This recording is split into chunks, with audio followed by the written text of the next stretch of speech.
Solo travel is messy, imperfect, unpredictable, and full of moments that stick with you in ways you just don't expect. Bogota felt the same. It's a city that hits you all at once with intense smells, bright colors, and horns honking from all around you. As the capital of Colombia, it's packed with history and people, a total of 11.8 million to be exact. That's 4.3 million more than Houston, just in case you're wondering. It's huge, alive, sometimes overwhelming, but when you slow down and let it draws you in. I landed here with no real plan, just a return flight and a vague idea that I needed to do something different. The only thing I had locked in, one night at a coffee farm just outside the city.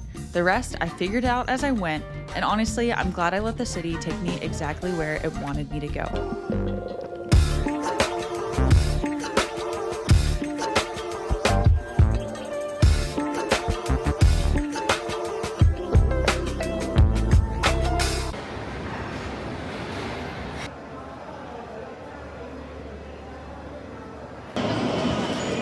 Hola, buenos días. Ahora vamos a Bogotá. Good morning. Now we are going to Bogotá. We are at the airport, as you know, crazy airport here. We have 5 days in the area of Bogotá. We fly into Bogotá, pero first we will go to a coffee farm, which I'm so excited for. Right now though, it's like 7:30 in the morning, which isn't so bad, but I was up at 6, didn't go to bed till midnight 30, and then my roomie, her flight was 5:45, so she left at 2, which of course woke me up, and not horribly. It was like, wake up, like, good luck, go back to bed and pass out.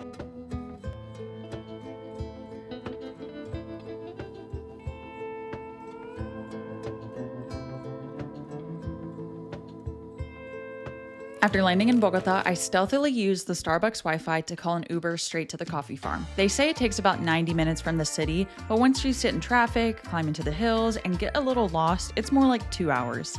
I'm sure if I wasn't so stubborn and just used the farm's driver, it would have been 90 minutes. But it gave me plenty of time to practice my Spanish and befriend my poor Uber driver who bravely took his little city car all the way up into the mountains for me. As you're driving, you feel the altitude shift as you climb. Your ears pop, the air cools, and slowly the city noise fades behind you.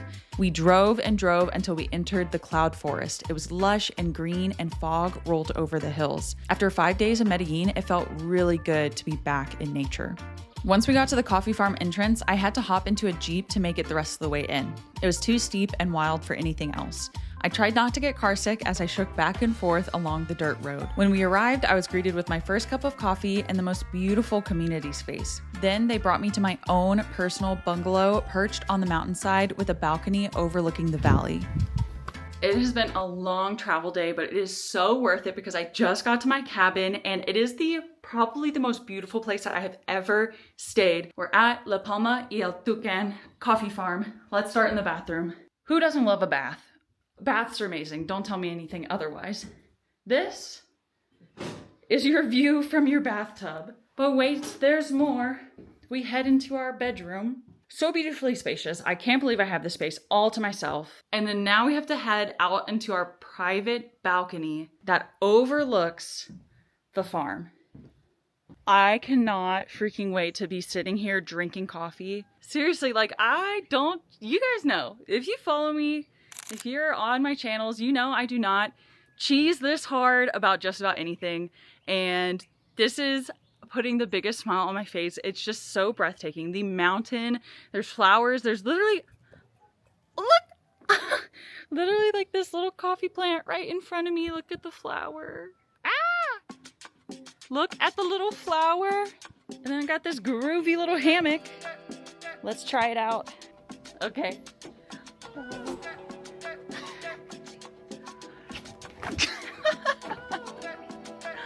I cannot believe this. This is the dream. This is the dream. I'm moving in. I'm never leaving. I can't believe it. It's amazing. Breathtaking.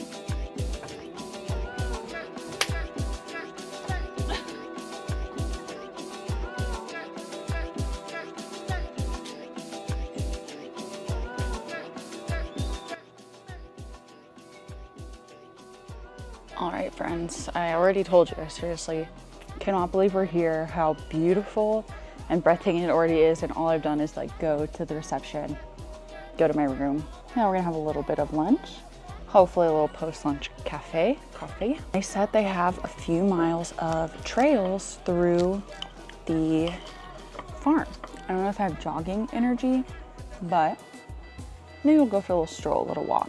My shoes are quite white. It is definitely a little muddy. You know, we are in a cloud forest, so it's a little moist all the time over here, but I don't really care. I knew it when I packed them that it would probably be like this. After resting for a bit, I laced up my unfortunately white sneakers and decided to explore the farm. I didn't really know where I was going, but luckily one of the farm dogs did. His name was Leche, and without a word or map, he led me down winding paths, up hills, and through rows of coffee trees, coffee plants, and to some truly spectacular views. I just followed his lead and trusted that he would get me where I needed to go.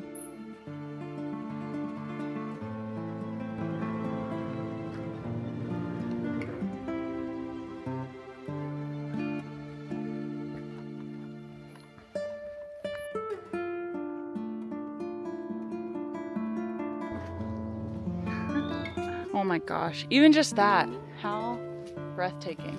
And these are our coffee plants. Here's a few. These look like they might be recently cleaned up. New berries coming in. I really cannot believe that I have like 5 more full days in Colombia. I'm not gonna lie to you guys, I have nothing planned for Bogota. I mean, so there's basically, I think, like 4 main touristy things people do. You go to Monserrate, which is the cable car up to the church. You go to Bolivar Plaza. You go to the Gold Museum, or you go to the Fernando Botero Museum, which I definitely will do, and I'm very excited for. And then there's some stuff people do outside of Bogota, like go to the Salt Cathedral, some lakes, some parks, but I have one more night planned. Ooh, so I have one night at a hostel booked, and then I think I need 2 or 3 more nights somewhere, and I have no idea what I'm gonna do or where I'm gonna go. Ah. Spider webs everywhere. I hope this is the right amount of aggressive lighting. One thing about this lovely farm is that there is really good Wi-Fi in the shared area, but no Wi-Fi out in the cabins, or at least not in mine, which is probably for the best, because otherwise I know that I would just continue to be working, or I would just be zombie brain rot, scrolling, watching something I shouldn't be watching, I don't know. But what we're gonna do first is I want to introduce you to mangosteen. If you've never had one of these before, this is one of my favorite fruits. I had it for the first time when I was in Costa Rica, and it's amazing. It tastes like, I don't know what it tastes like. Maybe like skinless grape. We'll try it now and I'll see if I can come up with a better example for you. Let's see if I can juggle. I cannot juggle. You would think this like plum looking fruit, you would just, no, it's hard.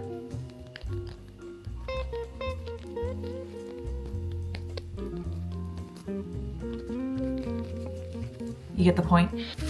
But what we're gonna do is we're going to bust her open. We're going to open it, and then the fruit is on the inside. So it's got this really pretty pink on the inside, but this is still not what we're eating. This white is what we're eating. Okay, it can be a little intimidating because to me, does it not like look like some sort of weird insect larvae kind of thing? This one's juicy though. Look at that. Oh my goodness. I enjoy it. I love it. But if this is your first time, this does not really look like something you want to put in your mouth, right? I think it's closer to a lychee flavor. Like so sweet. She doesn't look like a mango, but she's mango queen. If you see one of these, get it, okay? Thumbnail. Okay, turning this off now. I was washing my hands and there's a spider. Oh, does he look scary? I don't know. I mean, I'm in his house. Like, I'm in his jungle. He's letting me hang out, but like, also, I don't want him to be here. I mean, if I never saw it, I would never know he was there.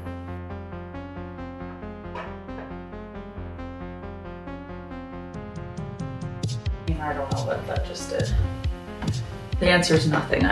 Oh, okay, you go, it's fine. You do your thing. You stay there.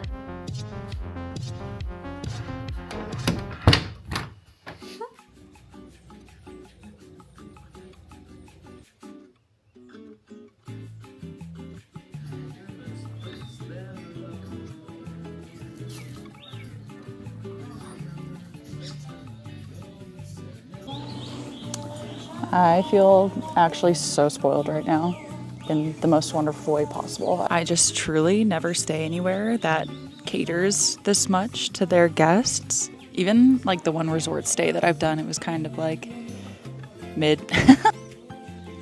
They're good. It's definitely different. It's like a sweet corn waffle.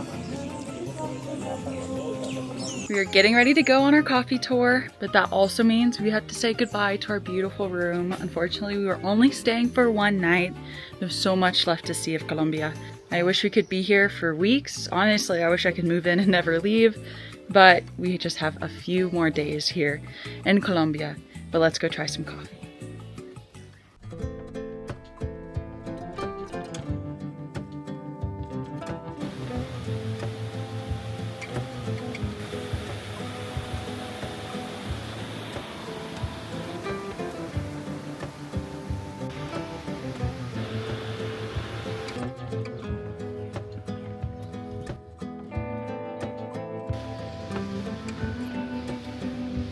He knows he's getting a treat.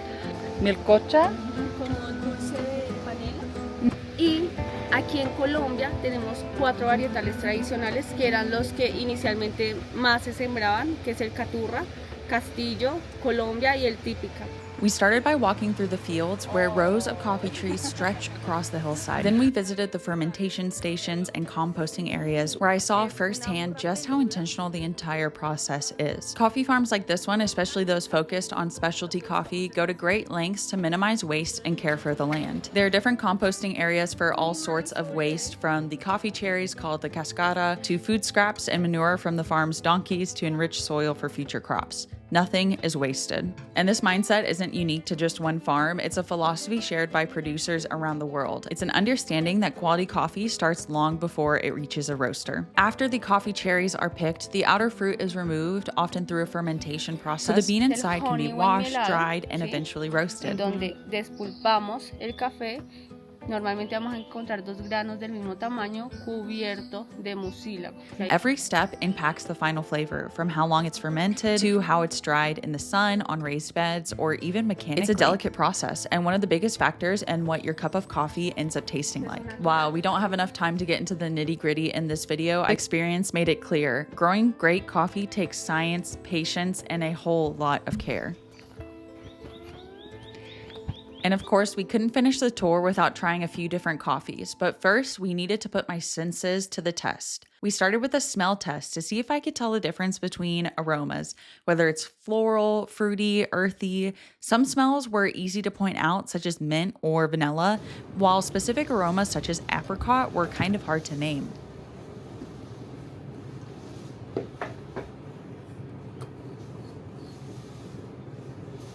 Natural. Natural, sí. Un poco like grass. Como pasto. Es papa. Botero. Sí. Cuando la Is it vanilla? Sí. Sí, okay. Strawberry? Fresa? No. No. Por el lado. Banana? Like plátano? No. No. ¿Qué otro amarillo? Apricot. Apricot. No. Pero nut. Is a Sí, nut? es nut. Peanut? Sí. Sí. How do you get one of these? How do you get essence of nut? So when you see flavors listed on a bag of coffee like cherry, chocolate, or citrus, it doesn't necessarily mean those things were added in. Coffee naturally develops these notes depending on the variety, the processing, and even the altitude. And professional coffee tasters, which are called Q graders, are trained to identify them. I am definitely not a trained Q grader, but I gave it my best shot. Out of all of the coffees we tried, my favorite was one of the pink Bourbons. Bourbons tend to be pretty fruity and they're typically heavily fermented. It is a very unique kind of profile that has become one of my favorites. It's wild to think that just a few years ago, I had no idea coffee could even taste like this. And now I'm deep in the world of coffee, varietals, and fermentation profiles.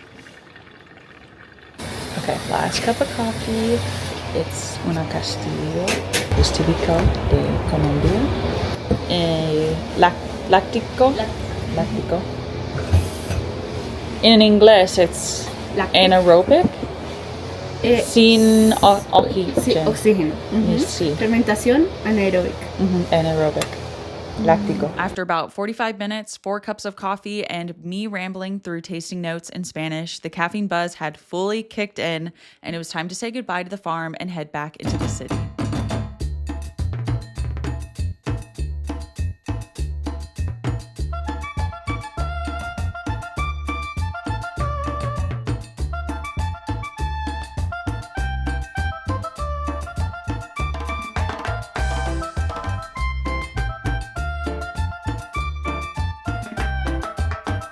Once I was in the car heading into Bogota, I figured it was probably time to decide where to stay. I waited until that last minute, and I spent more time than I'd like to admit scrolling hostel reviews and switching tabs to try to figure out a place to stay. But as a solo female traveler, where you stay really matters, and the reviews were pretty mixed. Eventually, I landed on Botanico Hostel, and it ended up being a pretty solid choice. The first night, I joined a salsa class and then went out to dinner with a few people I met just during the class, I guess. Honestly, that's one of my favorite parts of solo traveling, is you never really know who your dinner crew is going to be. And then I arose at 6 a.m. wondering who the frick signed me up for this excursion. Oh, that's right, it was me.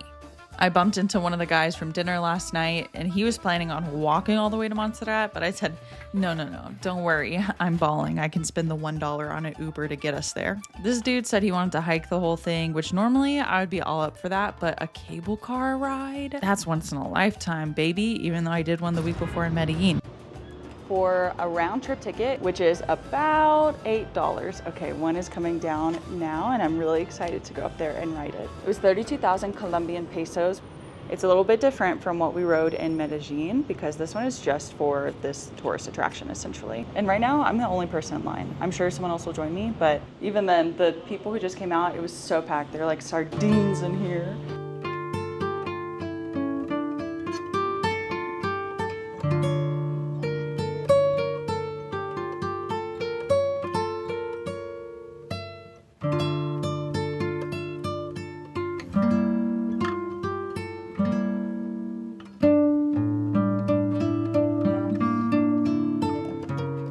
See all the people who bravely walked up all the stairs. It takes about an hour and a half to walk all the way up.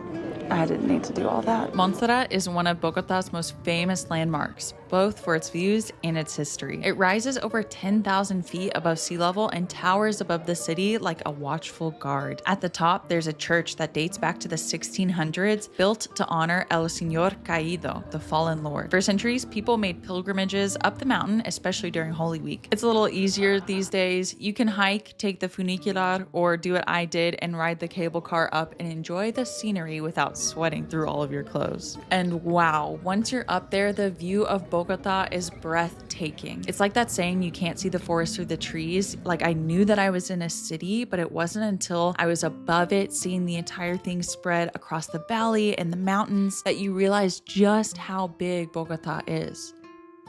Seeing all these fit and active people who actually like walked, if not ran up these stairs, kind of makes me wish that I did it, but all my active clothes were so dirty and sweaty, and I'm just tired, man.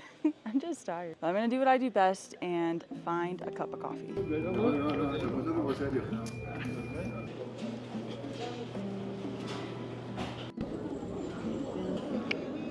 Well, there's a lot more up here to see too, I think. There's a hot dog guy, un perro caliente a 7 en la mañana. I'm going walk to see where the stairs are. I just want to take a look. And there's like a huge row of shops and restaurants, but they're all closed because we're here quite early. But let me tell you, even this little uphill walk to get to where I'm walking right now, I'm tired. The altitude is no joke.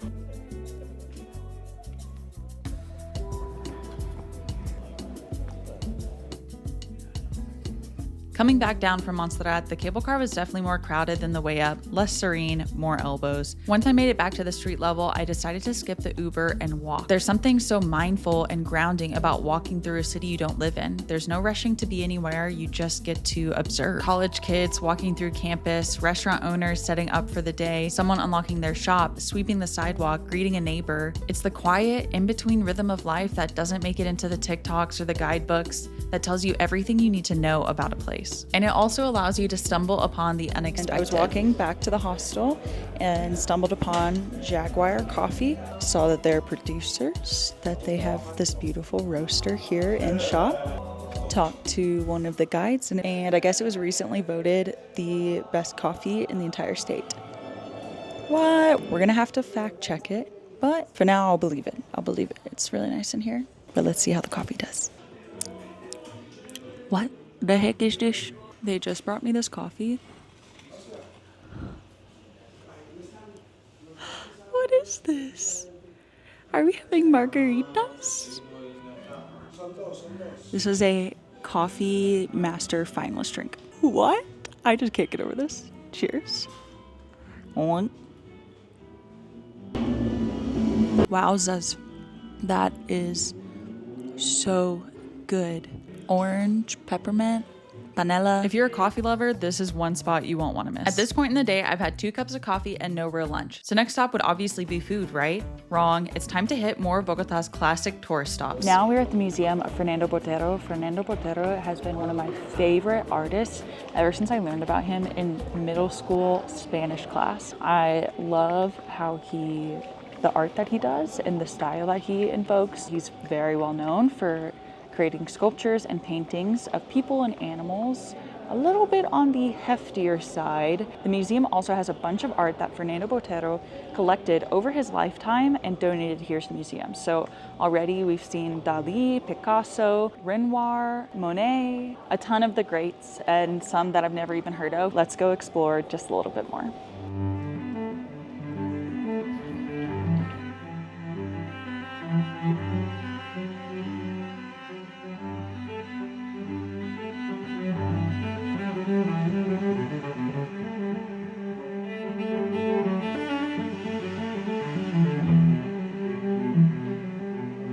Another really cool thing about this museum, is that it's free. I was thinking about getting a tattoo to commemorate my time here in Colombia. Should I get this fruit basket? I kind of love the fat bananas. Although I think if I were to just get a tattoo of fat bananas, someone would just think it was a poorly drawn banana.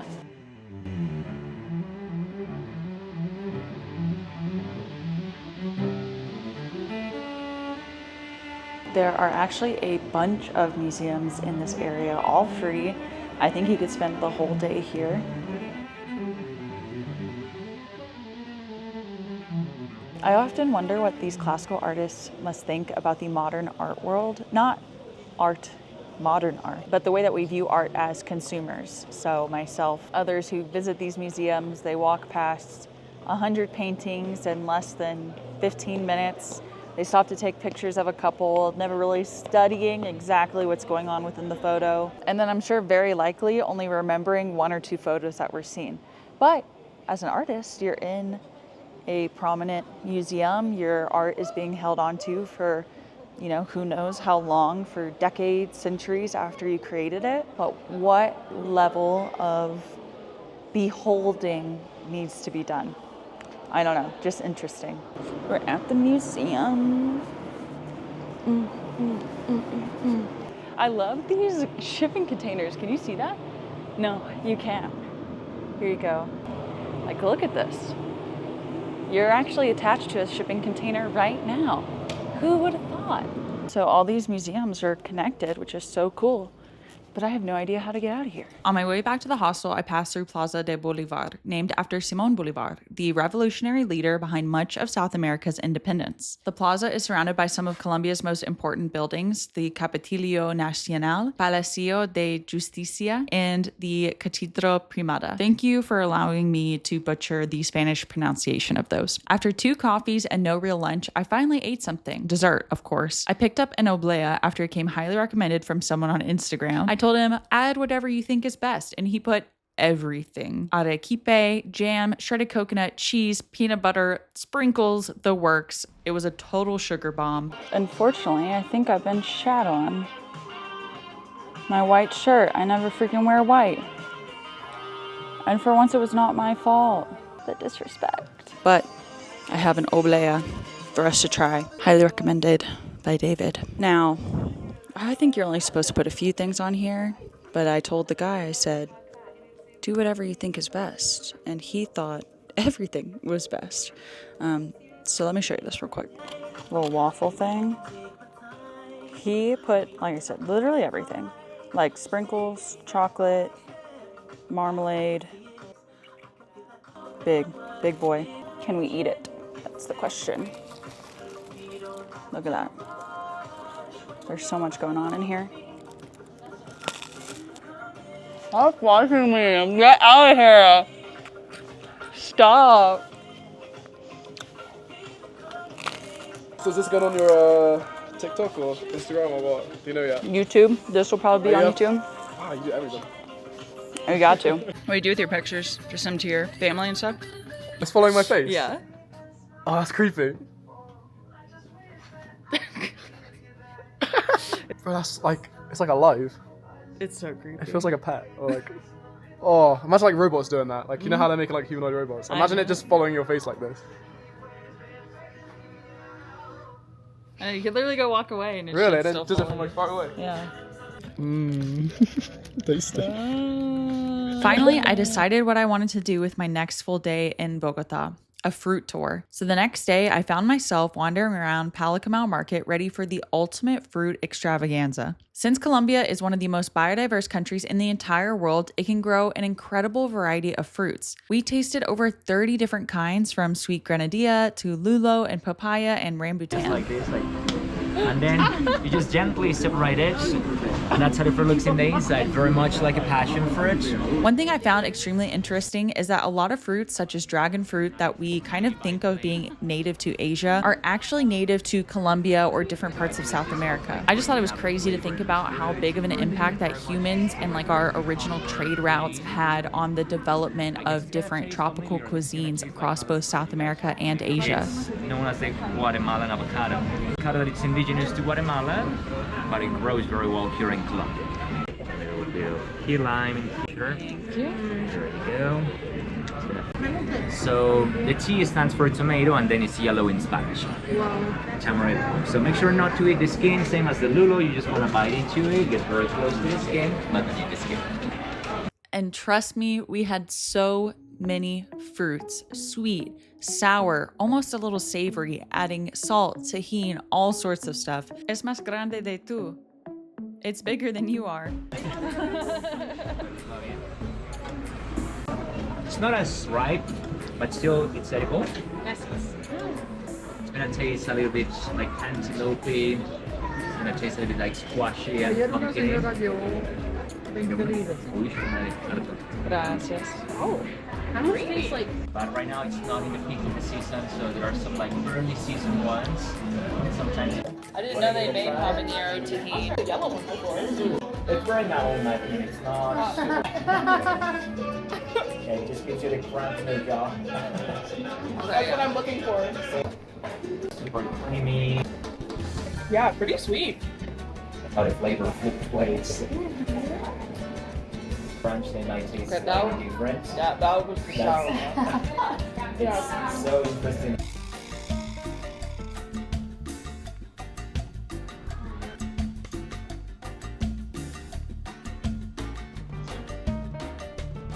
Like this very interesting slimy texture on the outside. You just kind of like squeeze them, pop the whole thing in your mouth, and then you start just playing again like with your teeth. So it's a food that we can easily take some good 5 minutes with each as Colombians. Really good for watching movies, watching TV, keeping your mouth busy. They're not gonna be as sweet as these ones. Thank you. I love that. And after indulging in all of that fruit, trust me, my stomach was definitely feeling the sugar and the fiber rush, so we decided to balance it out with some classic, gooey, cheesy arepas. And this spot was actually visited by Anthony Bourdain during his travels to Colombia, but you'd never know it because there's no sign or plaque, just incredible food and even friendlier people making it.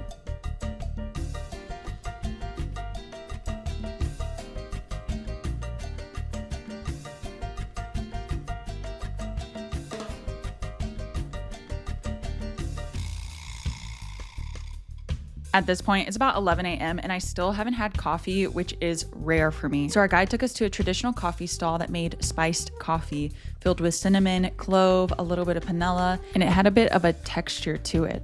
With warm cups in hand, we wandered out to the flower stalls, an explosion of color and scent, petals spilling onto the sidewalk, rows of roses, orchids, and lilies as far as you could see. And this is actually after most of the good flowers have already sold out. We're late to the market. But I found out that Colombia is one of the top exporters of cut flowers in the world, second only to the Netherlands. In fact, most of the roses sold in the US start right here in the Andean highlands. It was so funny to see these flowers labeled with things like Sam's Club, Central Market, which is from H-E-B based in Texas, Kirkland, like all of the brands that you think of right here in front of my eyes.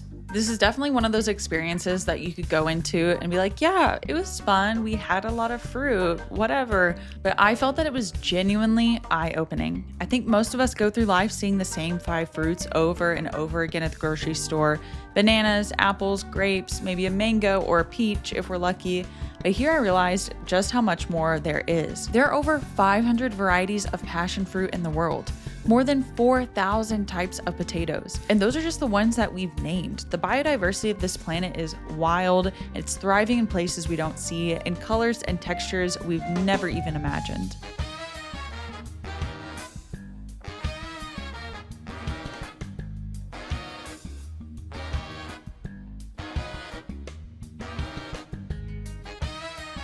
And the fact that the earth was able to make all of these different versions of different fruits from different parts of the world, all to feed us, the animals. Wow. The evolution that was required to create all of this is just insane. And then the fact that any of it ever reaches us, that I get to eat it on a regular basis, that's not magic. That is science. It's farming. It's soil and altitude and microclimates and centuries of cultivation.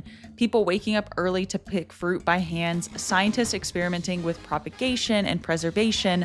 Entire systems of labor and knowledge and culture all working together just to make sure that little old me does not go without food. It's so easy to forget that people don't just snap their fingers and have food arrive at the grocery store or on their plates for dinner. So if you're eating a snack right now, or maybe you're cooking dinner, take an extra second to think about what all it took to get the food on your plate here today. Wrapping up my time in Bogota, there was just a couple more things that I wanted to do. Emerald shopping and, of course, drink more coffee. This very sweet vendor was willing to give me basically a crash course in emeralds. Colombia is the world's largest producer of emeralds, and not just any emeralds, but the best. The stones here have been prized for centuries, dating back to indigenous cultures like the Muisca, who use them in rituals and trade. And what makes Colombian emeralds so special is their color. They're deep, vibrant green with a hint of blue and their clarity. Most emeralds have little inclusions called jardín. It's totally normal, and when you go emerald shopping, you basically choose between how bright, how many inclusions there are, how big you want your emerald, and of course so on and so forth. And I decided to splurge on some earrings before heading off to the Gold Museum here in Bogota. The Gold Museum is one of Bogota's most popular attractions, and for good reason. The collection showcases ancient craftsmanship, everything from ceremonial masks to delicate jewelry made by indigenous communities. And it's fascinating to see how gold held meaning far beyond money or status. Good morning, friends. It's our last day in Bogota. Can't believe it, but I'm ready for it to be here, which is good.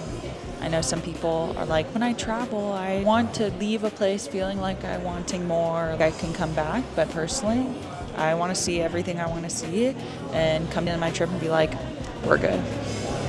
Some day trips I could have done, but I didn't really feel like I needed to see. There's some stuff like the Salt Cathedral, and there's also a big waterfall hike. But in truth, I've seen a lot of waterfalls. You've seen one, you've seen most of them. This morning, I'm enjoying a little coffee flight. Maybe I'll try to bring a second bag of coffee home, but honestly, I packed up my stuff this morning, and I'm a little nervous about the flight from Bogota to Medellin because I feel like my carry-on is too big. It's the same carry-on, but it's got the space that expands, and then you zip it up so it squeezes everything more, and I can't zip the squeezy part up. Sometimes it's fine, and I feel like I usually don't have an issue when it's fully expanded. It still fits in the overhead, but you just never know. Sometimes flight attendants want to be sassy for no reason. Honestly, I think my favorite touristy thing I did was the fruit tour. That was so much fun. I love food. I love plants. I love to eat. And so that was perfect for me. I know we probably just saw that part in the video, but that would be probably one of the things that I would recommend the most because you get a very local experience as far as seeing and walking through a market, but without the overwhelm of not knowing who to talk to, what fruits to get, what they're called, things like that, how to eat them. There's definitely some that we ate that it's like, don't eat the skin, do eat the skin. We ate the cashew fruit, and you cannot eat the cashew part. You shouldn't even break it open. I was like, oh, I want to break it open and see. He's like, no, pause. Absolutely not, because it actually can cause dermatitis, the cashew on the cashew fruit or the cashew apple. No idea before that. I knew that it was poisonous, but I didn't know it was that poisonous. Now, our flight is about 4:30 this afternoon, so we're just hanging out. I'm up here in a cafe in Zona de Rosa. I have my little coffee flight to try a few different more coffees. We're in a little more of a posh neighborhood, so I figured we, after this, could just go walk around. I was thinking of getting breakfast here, but honestly, my tummy is so mad at me for eating everything I've been eating. I literally had a whole bowl of guacamole and a chocolate cake by myself yesterday.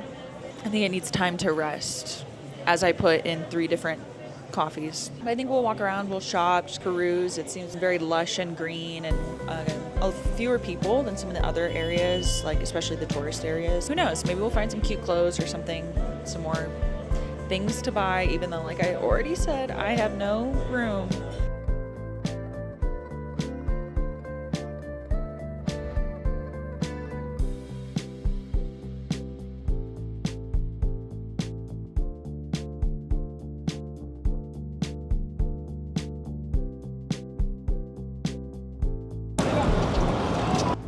Unfortunately, I've just been shatted on again while I was in the middle of drinking something. And I'm just walking, I don't know, where do I go? It's not like, I had some on my hand, I wiped it off on a tree. I need a bathroom. I don't know if it's in my hair or what. Someone said getting shat on's good luck, right? I found refuge in one of the best coffee shops in the entire world, Tropicalia Cafe. I had this iced pour over and it was absolutely delicious. And after a little lunch, it was time to officially wrap up our trip. I've heard people say Bogota is a city you can skip, that it's just a stopover, not the real destination. But I don't think that's fair. Bogota isn't trying to be a picture-perfect vacation spot, and that's exactly why I liked it. It's a real city. One with imperfections, contradictions, and 11 million people just going about their lives. It's layered and chaotic and beautiful in ways that aren't always obvious. But if you give it time, if you stay open, it has this quiet way of surprising you. I came here with no plan, just curiosity, and I left with a whole lot more. If you haven't seen it yet, I also made a vlog for my time in Medellin. It's the first half of this trip and has a totally different energy. And up next, I'm heading to Peru. So if you want to keep following the journey, subscribe so you don't miss what's coming next. And as always, thanks for watching. Bye.